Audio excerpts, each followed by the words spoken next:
are locked into the Cowbell Kingdom podcast, frontline coverage of the Sacramento Kings. Now, here are your hosts, Jonathan Santiago and James Ham. Welcome to the Cowbell Kingdom podcast. I am James Ham, live in Cancun. Alongside me in another country is Jonathan Santiago. I'm not in Cancun. He's not in Cancun. Sadly. And we're joined by a guy who ends up being the man of the hour here over the last couple of days, spitting some really interesting Sacramento Kings news, Mr. Scott Howard Cooper of NBA.com. Scott, how are you? Hola, Senor Ham. How are you? Muy bien, gracias. It's good to be with you. How are you guys? We're great, Scott. Good. So tell us about this news. What are you hearing about the potential for the Sacramento Kings to actually deal this pick? It's something that we had written on before. The look and the feel of everything Pete D'Alessandro told us last month was, man, this pick's getting dealt. Unless it's perfect, it's getting dealt. But tell us what you're hearing.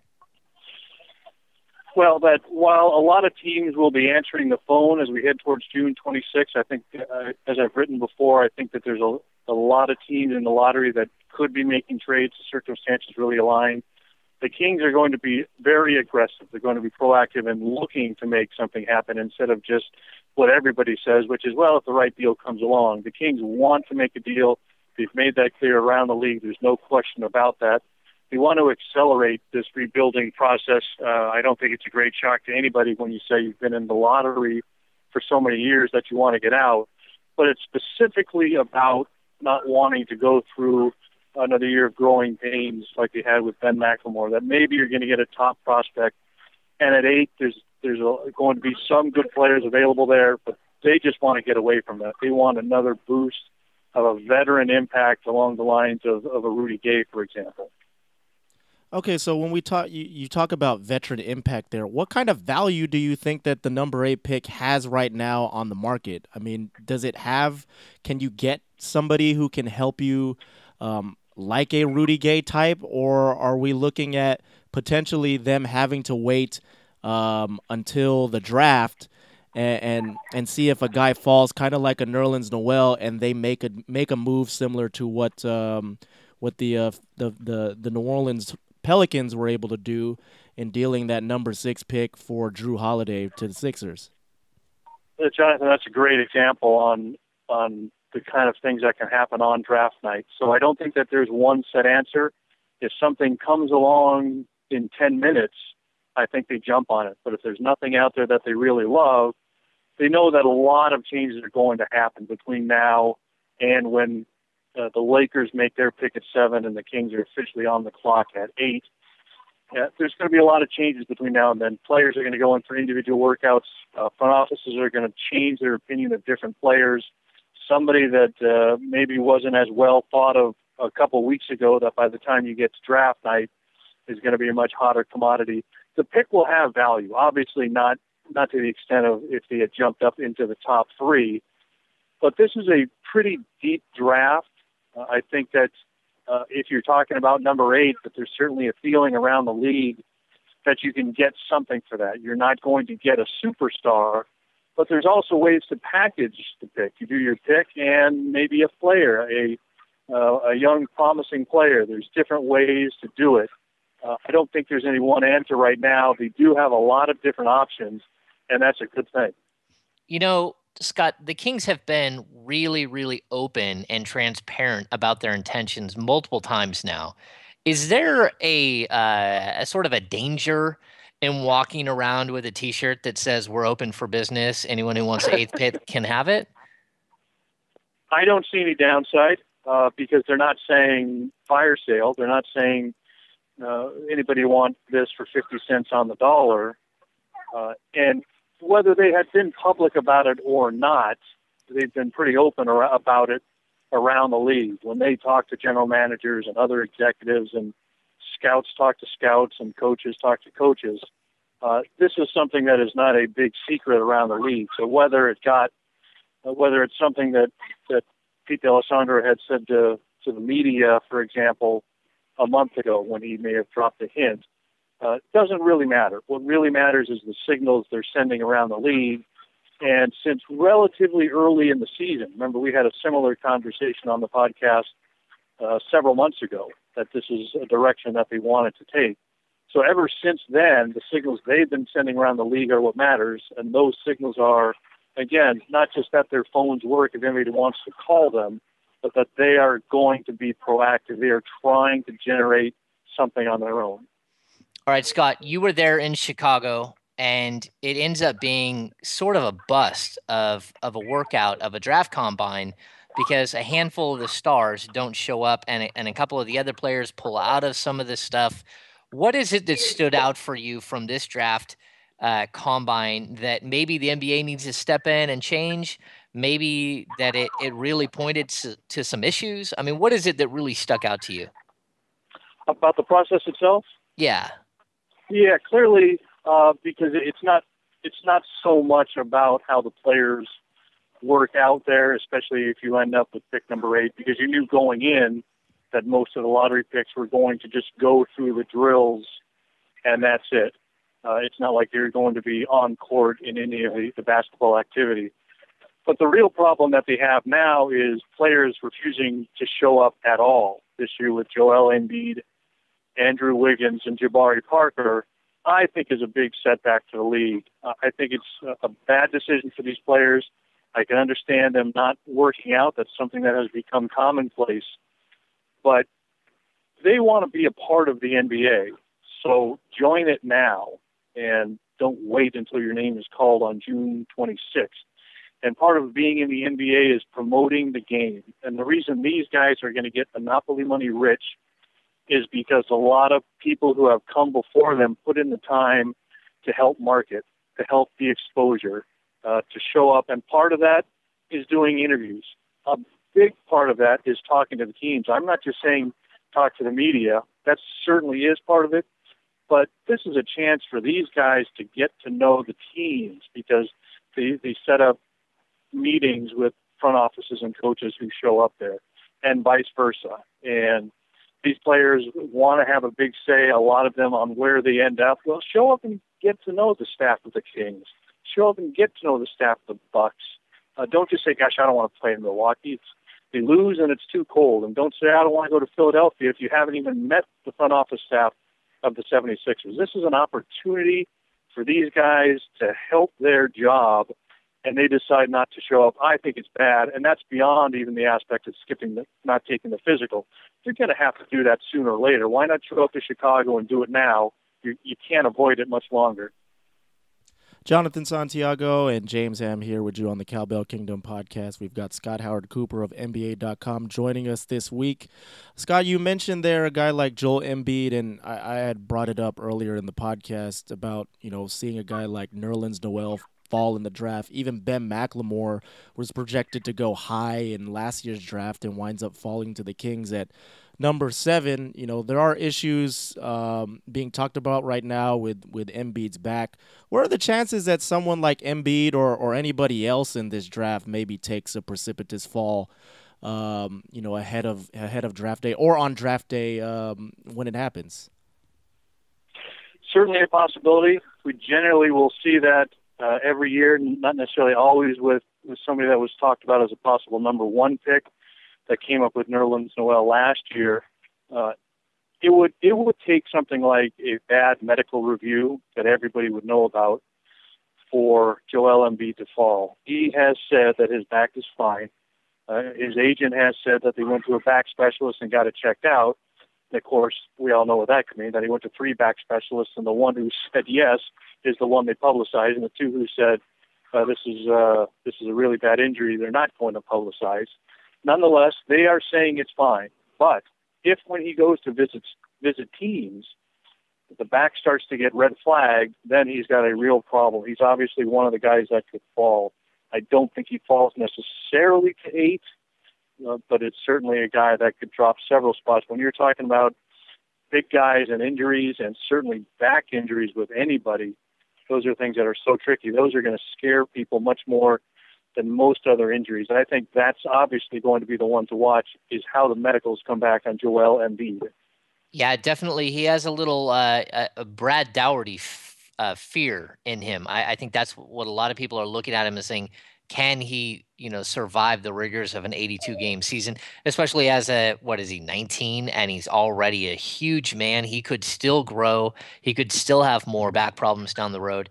Scott, what is it that of the players, besides the players that did show up, who jumped out that you think helped themselves the most at the combine? And again, we'll talk about this later, but you see a couple of guys that have surprising numbers come out of this. Noah Vonleh putting up a huge vert, McDermott putting up a huge vert, but they don't use those in their game. And I wonder how that plays out. I mean, when you're sitting there, do the execs look at these guys and watch the numbers and say, okay, well, that means absolutely nothing? I think to a degree, it's another layer, but I don't think anybody left Chicago having made a lot of money or having lost a lot of money. It's not like anybody really went there and killed it. This thing about all the numbers, the jumping and the agility and some of the strength, I think all of that is dramatically overplayed. It helps a guy like Doug McDermott because there was this sense when you watched him play, like good shooter, but gosh, he really doesn't move that well. He's not going to be. Who's he going to be able to defend in the NBA, especially if he has to check small forwards? He's going to have a big problem. So Doug McDermott showing that he's got some hops and maybe more athleticism than people thought. It's a good thing, but I think that there was way too much chatter, way too much attention paid to something like, wow, look at Zach LaVine. Look at how fast he is, or look at how he could jump. Oh, my gosh, Nick Johnson, what a jumper. You know what? All you had to do was watch Arizona play or watch UCLA play. There isn't anything that happened in those drills that we didn't already know, and certainly that the scouts didn't know. I promise you, the scouts were like, oh, man, that's a pretty good number, but it's not like they said, we're more interested in taking Nick Johnson now, or we're more interested in Aaron Gordon now, because of the numbers that they put up in the max vertical. Because anybody that saw Arizona play, you don't need testing in Chicago after the season to know that he's a terrific athlete. Hey, Scott, shifting things back over to Kings discussion here, we talk about their first-round pick and the possibility of them moving it. They don't have a second-round pick, but it sure does seem like they're eager to also make a move for a second rounder. Have you heard anything on that front in regards to them, maybe buying a second round pick to get involved in that part of the draft? Nothing specific. I don't think anybody spends a ton of energy at this point on the second round picks. If you're making a trade and one jumps into the conversation, sure, that's not a bad thing to have, especially when you can see that there's some pretty intriguing prospects early in the second round this year. But it's not necessarily a conversation you have a month away from the draft on what do we have to give you to get number 33 or 39 or 42 or something like that. That's more will come up in conversation. And then as you get a day or two before the draft, as these individual workouts get a lot farther along, you're going to be talking to those teams that are picking in the first 10 or 12 of the second round and saying, hey, we like a guy. If he's there on the board, what are we talking about? What's it going to cost us so we can have the conversation really quick? I don't think it's anything that you go too far down the road with and start offering somebody X amount of dollars in May for something that you're going to use on June 26th. All right, to wrap things up with you here, Scott, on the Cowbell Kingdom podcast, again, the Kings aggressive, possibly open to moving this pick. But if they do end up keeping the pick, where do you think they go? I know I checked out your latest mock draft, and you have them taking Marcus Smart in your latest mock. Some others maybe project Doug McDermott. Aaron Gordon is a guy that may be available that I think both James and I like if he's out there. But where do you think they go if they end up keeping this pick? Well, you just identified three specific area of needs, so I think all three of those guys would be in the conversation. I think Aaron Gordon would be a great addition to this team because of his defense, and the Kings obviously need to get better defensively. I have him going right now number 7 to the Lakers.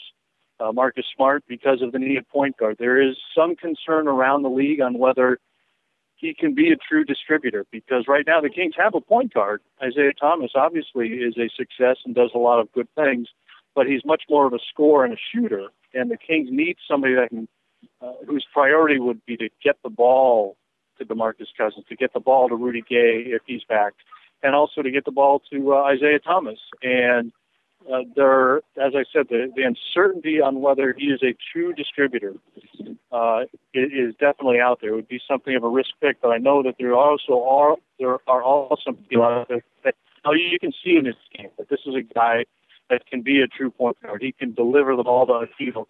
The other aspect is he's going to be good on defense. He's going to be a quality guy. He's a real solid citizen. There's obviously going to be attention paid to the fact that he got suspended near the end of the season for getting into it with a fan, but that was much more of a bad moment than an actual indication of a problem. Everybody I talked to said he's a quality guy and that he can be a point guard in the NBA. And then Doug McDermott, I have him going number 9 to Charlotte. He answers another need. The Kings clearly want to get a shooter. They need to get some perimeter help out there, and that's Doug McDermott's game. I think all three of those guys are realistic. There's certainly other names to keep in mind as well, but any of those three would be very realistic picks. All right, Scott Howard Cooper, NBA.com, all kinds of great knowledge. Thanks so much for joining us, Scott. My pleasure. Good to be with you. Thanks to Scott Howard Cooper from NBA.com for dropping some serious knowledge. Scott, Sacramento guy, a good friend of the program, someone that we know well. John, it's been an incredibly busy week, even though it's early. I mean, we're just now getting to Friday. The podcast comes out on Friday, but I mean, this has been an incredibly busy week. So much information for the offseason. Yeah, a lot of stuff going on. Tuesday was a big day, obviously, with the draft lottery taking place, and then it was pretty much a formality, the city council vote to get things started on the construction of the new arena, which is, starting to begin now. We're going to see heavy demolition in July, and then steel in the ground, as Kings president Chris Granger has said, is sometime in the fall. So that thing is full steam ahead, and now we know the draft order, and we talked about it with Scott at length.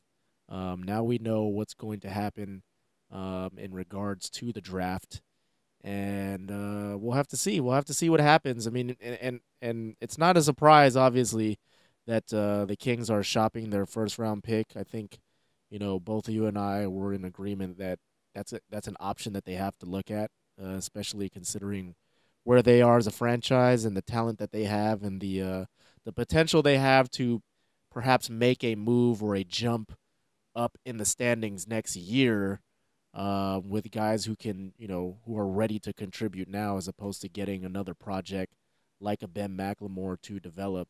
So we'll have to see what they do. But I just find it interesting, the strategy of them, basically leaking now that, hey, we're open for business. We're ready to make a move. We want to deal our first-round pick. I mean, I love it, John. I do. I just kind of wonder if you're like, me, I've said this. I think that, they would best be served to wait as close to the draft as possible, maybe even right when they make their pick, and see how the draft board plays out. Because you never know. There could be some guys right now who are projected to go top 4, top 3, top 5 even, that slide, maybe due to some bad workouts, some health concerns. Joel Embiid, there's concerns about his back right now. And you could have a guy possible, like Nerlens Noel or Ben McLemore last year who slide down the draft, and you could potentially have a guy who's supposed to be a top 3 pick available at 8, and some team may say, hey, we'll give you this guy for that pick, and you might get more value for it the day of the draft, is what I'm trying to say. Yeah, I think what's going to happen here is, first of all, everyone should know that the Sacramento Kings can't actually trade their first-round pick. They cannot trade their first-round pick until it's actually made. Even when they do make the pick, they can't even trade the player that they've traded for until I think it's July 1st. Yeah. It's not until the first day of the new season, which is July 1st. That marks the beginning of free agency. It also marks the first day of truly the new NBA season. So they're gonna wait. I mean, they're gonna have like 5 different things that they can do, and they're gonna have a menu of options. But I love what Pete D'Alessandro says. He says we're open for business. It to me, like I see Pete D'Alessandro sitting out in front of Arco Arena, like with a lemonade stand. I just love it. It's like it's obvious and it's clear, but it's also like, look, we have an asset. Who wants it? And you have to like that your general manager is so open and out front with this, but also that he's willing to make a deal if that's what it takes to make this team better. And I think the Kings have a lot of options here. And I know fans aren't going to be too happy unless they really go to a good player with that number 8. But sometimes that good player is going to be in a valuable asset again. And I think people need to be patient and sort of watch the way that this works out. If they can move from, I mean, even, from 8 to like 15 through 20, and in the meantime, they drop a Jason Thompson, but bring in a 22-year-old that was drafted last year that the Kings really liked, or Yeah. or someone or a 23, 24-year-old that's 2 or 3 years into his career, but who's developing and fits a need. Then I think that's what we might see. It's not just cut and dry that the Kings are going to move out of this, because Pete D'Alessandro loves to draft, and Mike Bratz, they love to draft. And we've talked about off the, just between you and I, we've talked about all kinds of different deals that could happen here. But the Kings aren't the only team that's open for business right now. The Denver Nuggets are open for business. So start looking at the Denver Nuggets roster and see what you like. And I know we've talked about this in the past, but John, I would trade the number 8 straight up for Kenneth Faried in a heartbeat, and then try to work out a deal with Faried later, because of course Pete and Faried have a very good relationship. Pete actually drafted Kenneth Faried when he was in Denver, and these are things that people need to look at and say, oh, okay, I didn't see that as a possibility. And I think Denver already has a couple of picks.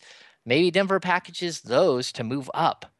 Maybe a team like Philadelphia is willing to move out and let it and pick up 3 more top draft picks, or a team like Milwaukee that has all kinds of odd needs. We just don't know. This is what the exciting part is about, not only the draft season, but free agency and all of this that's going to happen over the next, 6 to 8 weeks. It's going to be a very, very intriguing time for the Sacramento Kings.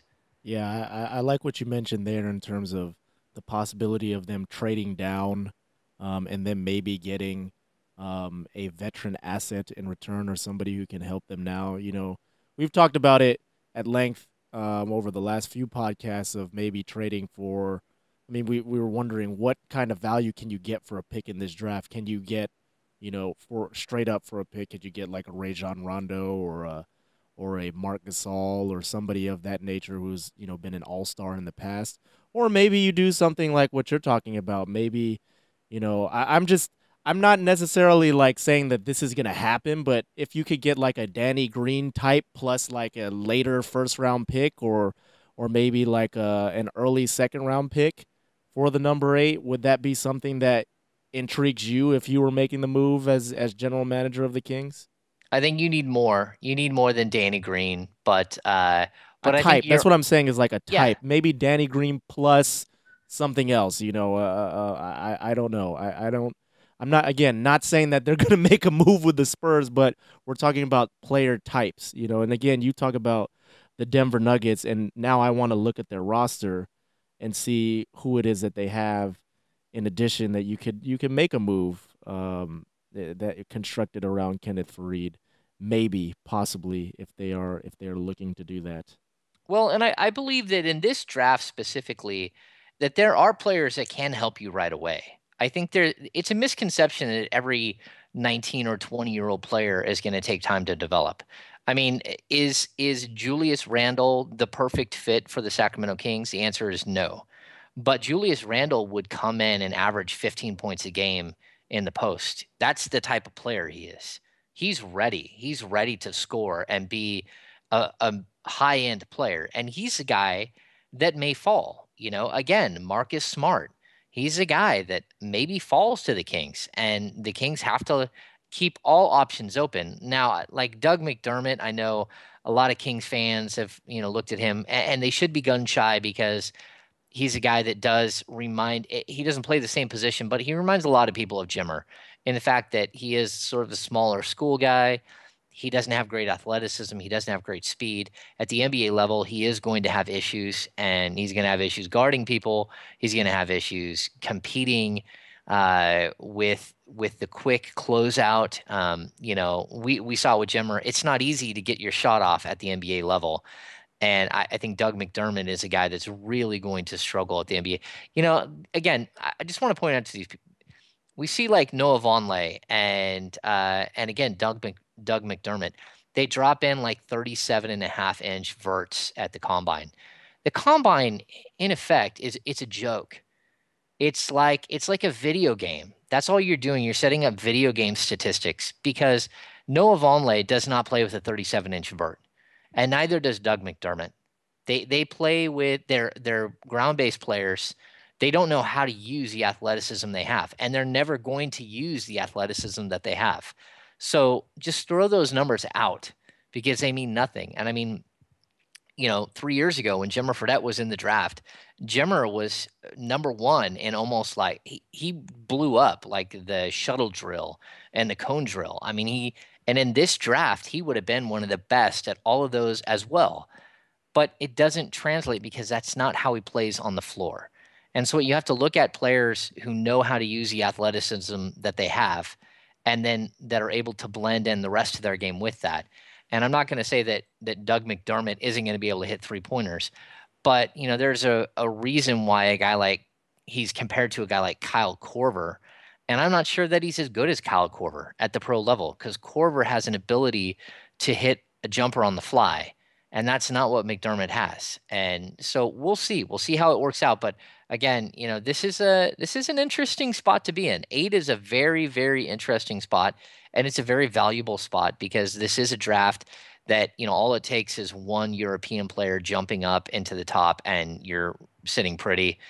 And worst case scenario, if you can't find the right deal, it does look like a guy like Aaron Gordon might be available or one of these other guys might fall to you. So you have to keep all options open.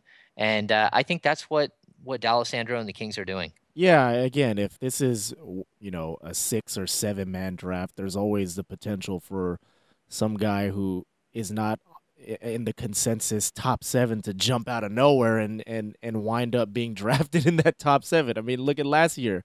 It happens every year, John. There was a ripple effect. There was a ripple effect when the Cavaliers drafted Anthony Bennett. He was a guy who was projected maybe at 7 to the Kings last year, 8, 9, and then jumps up all the way to the number 1 overall position with the Cavaliers. I'm sure that rocked a lot of war rooms picking after the Cavs because now they're wondering, okay, guys who we thought weren't going to be available are now going to be available at where we pick. So again, I think that's why the Kings, they are open for business. They are open to making a move with this pick, but they're in a position of power and not really a position of need, so to speak, where they have to get rid of the pick. As you said, if it turns out that there aren't any deals on the table that interest them enough to trade away the pick, then why not draft a guy like Aaron Gordon who may be available, or a Marcus Smart, or someone else of that nature, Noah Vonleh, some of these guys who still might be there on the board, because there's talent there, and this is a draft that's one of the better drafts that we've seen in the last few years. Yeah, it is. It is a good draft, John. It is a good draft, and I think just open for business doesn't necessarily mean completely open. And John, the Kings have so many things to take care of themselves. I listened to an XM radio podcast with Pete D'Alessandro, which we will have Pete D'Alessandro on the podcast anytime now. We've actually, just so people know out there, we've missed Pete. Twice he was supposed to be on the podcast, and things didn't work out But they've with his read stuff. schedule. We've With got our so schedule. many Q&As with him, like Yes, written yes, stuff. So it's yes. not like, Yeah. we haven't delivered him in this format, but No, people no, have read no. him on our site multiple Pete times. knows us well, and we like Pete, and we want to have him on. But I heard him say something in an XM radio podcast that I thought was really intriguing.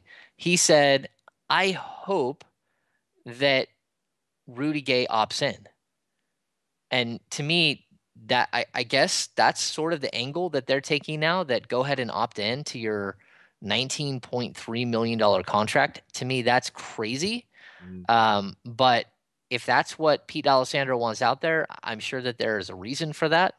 But I just wanted to point that out that, the Kings have other things that this team is so up in the air. There's so many other things going on. I mean, Isaiah Thomas, which I was able to speak to at the whatever it's called, the lottery party / city council vote on Tuesday night. What did they do with Isaiah Thomas? What did they do with Rudy Gay? What did they do with clearly a disgruntled Jason Thompson? Now that you guys have seen the video of Jason Thompson kind of coming unglued slightly, what do they do with all of these other options that they have? You're looking at all of these Kevin Love, and there's going to be other big name players that pop up in free agency or in the trade season that's coming. Do the Kings jump into one of those deals? And people are like, well, how do they get in? I'm not saying they're going to get Kevin Love, but man, if the Minnesota Timberwolves aren't interested in Klay Thompson, and Klay Thompson is part of a deal for Kevin Love, and the Kings can throw the number 8 pick in there and steal Klay Thompson, I guarantee you that is a deal the Sacramento Kings make today. So you have to look at these ways that the Kings can be part of a much bigger deal. And I think you have to keep an open mind. This is going to be a very, very wild offseason. All right, Cowbell Kingdom podcast, Jonathan Santiago and James Ham here with you. Let's shift gears and talk. We'll be talking a little bit more about the team, but on another note, unrelated player note, Mark Spears the other day reporting that the Kings reaching out to Alvin Gentry of the Los Angeles Clippers about joining Michael Malone's staff. And I mean, a little bit surprising, but at the same time, not so surprising. I think we all know that Coach Malone wants to add another assistant to his staff after losing his father immediately before the season and not filling his position after he left. But Alvin Gentry, what are the chances that he comes to Sacramento? I am not sure because he's also up for potential head coaching gigs, in Cleveland and potentially in Utah. But he fits the bill. Honestly, to me, he fits the bill of a very experienced veteran coach who can kind of be a sounding board for Michael Malone and his staff, which is relatively young. Yeah, John, Alvin Gentry is an interesting choice. I'm going to say this. I don't think there's any way that the Sacramento Kings get Alvin Gentry unless they're literally throwing like $2 or $3 million a year at him. Yeah. And to me, if I'm Michael Malone, I don't want Alvin Gentry here. And I know that sounds like crazy, but I don't want some option. If things go really badly to start the 2014-2015 season, I don't want there to be an option out there that the Kings coach, management staff, or someone else can go to. And I don't think that Malone is, necessarily paranoid about someone taking his position down the road. But Alvin Gentry's been a head coach in a lot of different places, and he's a guy that does, bring a lot of clout. And I think that pushes Chris Gent down the board. I think it pushes other Kings assistants down the board. And I don't necessarily think that's a bad thing. I think bringing in someone with a lot of expertise is a good idea. But probably you're thinking somebody like his dad, who's like obviously Mike Brown. Yeah, who's obviously not going to. Well, but see, Mike Brown, I still think has head coaching aspirations at some point. I doubt it. I think he does. He's still relatively young. He's in his early mid 40s or so. He's not that old. He's a guy who could potentially be a quote unquote threat, in my opinion. But I think what you're saying is they go after a guy who's got a lot of experience, but it's clear at this point in his career that he's not going to be a head coach, like a Brendan Malone, somebody who comes to mind. And I'm not saying, again, not saying that this is a guy that they're targeting, but a dude like Jim Clemens, who was on Phil Yes. Jackson's staff for a long time. Frank Hamblin, another guy who was on Phil Jackson's staff for a very long time. They're career assistants. And I think that's Yeah. what you look for is a guy who has been in the game for a long period of time, and the window for them to perhaps be a head coach in this league has pretty much come and gone. Yeah, I don't want Byron Scott as coming in here and being my lead assistant, and even Nate McMillan. I don't want that guy coming in and being my lead assistant. And I'm not saying that Mike Malone needs to be looking in the rearview mirror. But let's be honest, we have an offensive-minded front office and a defensive-minded head coach. I mean, at some point, there may be some sort of issue. Something may have to give here at some point. Yeah. And I think I would surround myself with people I trust. And why I bring up Mike Brown again? uh, Mike Brown was the head coach of the Lakers, and that failed miserably. He was a head coach of the Cavs twice. The first time it was a giant success because he had a great individual player. The second time, it was a complete disaster yet again, and he was let go. I don't think Mike Brown is on anybody's radar again for head coach, at least not in the next like 3 to 4 years. So he's a safe bet and a guy that I know that Malone trusts so much. They have such a good relationship, and that's kind of what I'm looking for. But then again, you want an offensive minded coach to complement Malone, And and Mike maybe Brown's that's something. defensive. Yeah, he is a defensive-minded coach, and that may be something that they, sort of think about as well. Yeah, and hey, there's also a possibility that Alvin Gentry winds up in the same position that he's in with the Clippers, and perhaps what the Kings are chasing him to do with the Golden State Warriors, because they just hired Steve Kerr and he has no coaching experience. Those two guys have worked together in Phoenix when Steve Kerr was the general manager and Alvin Gentry was the head coach. So there's potential there for that to happen. But I'm not too opposed to the idea. I don't really think there's any worry or concern about from Mike Malone getting paranoid. He's a guy who, obviously talks about it. He doesn't have much of an ego. He's all about doing what's best to win. And if, bringing in a guy like an Alvin Gentry, if they can get him or somebody of that nature helps them win, then I think he would be all for it. Yeah, we'll see what happens, John. It's just one of the many things that happens in this offseason. This is going to be just like there are a lot of pieces that are still floating around there that need to be figured out in this offseason. All right, to close things out on this edition of the Cowbell Kingdom podcast, wanted to share with you this. I wrote about it on Wednesday. Got to check out the Kings' new Experience Center, I'm located envious. located on 660 J Street. Well, you shouldn't be that envious. You're actually I'm not. James Yeah. Ham is in Cancun, Mexico. Everybody, I'm in Cancun live on the Cowbell. He's I li- got out of the pool to Yeah. come do the podcast. So while I was like, sampling Oculus Rift and a virtual reality tour of the arena, he was down in Mexico, taking shots of tequila or something like that. I don't know. Yeah, the Experience Center, it's open, just to let everybody know that this is not something that's open to the general public in terms of just, walking into the building and getting a tour.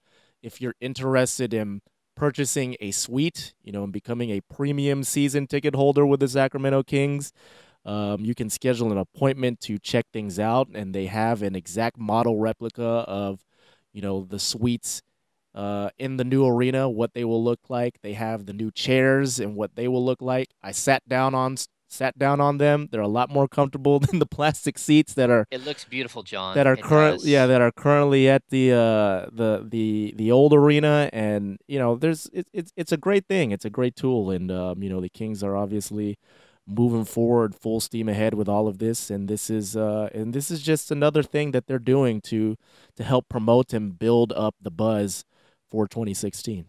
Yeah, John, does this overlook the construction site? Yeah, it does Yeah, actually. Like, you can yeah. look right out the window, and I posted a picture on Twitter of you can see the downtown plaza, and there's this dome structure at the downtown plaza, kind of overlooking Macy's, and that is where center court of the arena will be. So you can actually see the arena site from this building. Okay, John, I'm gonna throw this out before we run, but I made this statement when they hired him. Chris Granger is the single greatest hire in the history of Sacramento. This is the greatest free agent acquisition the Kings have ever made. Everything that he's done so far is spectacular and incredible. And I know that sounds like we're like I'm raising a Chris Granger banner up, but my goodness, things like this where he goes and he buys something for the Kings that overlooks center court on the new building, and he builds this. I mean, it's just incredible the way that he closed out the arena deal, no hiccups, closed out the arena deal. Who else has been ever able to do this? Everything that he's done to date has been pretty incredible, and I know I stood next to him when the Kings showed up at number 8, and he was devastated. But then, boom, he's fired up again 2 minutes later because, hey, that's a bummer that we didn't get 1, 2, or 3. But tonight we're going to close a deal on 35 years in Sacramento, 2 5-year options after that. Incredible work by Chris Granger and his staff. But again, Chris Granger, the driving force behind so many things that you're seeing play out in Sacramento right now. Incredible acquisition last year by Vivek Ranadive. Really a coup of epic proportion. I just want to put that out there. Yeah, and a lot of people, I think fans may not understand the magnitude of what Chris Granger brings to the table because, it's not like he's making trades or signing players on the free agent market. He doesn't have Pete D'Alessandro's job. But when David Stern and Adam Silver have nothing but praise for the guy, and David Stern says it was grand theft, larceny, so to speak, out of the NBA office. I mean, to steal the guy, we're talking about a guy who could have been the deputy commissioner of the NBA. Could have been the Adam Silver of Adam Silver's regime. He could have been, he could have been the deputy commissioner potentially, and he's come here to Sacramento. So you have to understand that having a guy like that on your side for your team is a huge, huge, huge get. Excellent. Okay, on that note, let's wrap up this edition of the Cowbell Kingdom podcast. Thanks again to Scott Howard Cooper for joining us. Remember to follow us on Twitter, follow us on Facebook, like us there, and also rate our podcast and subscribe to us on iTunes, and check us out on YouTube as well. So for James Ham, I'm Jonathan Santiago. Thank you for tuning in to this edition of the Cowbell Kingdom.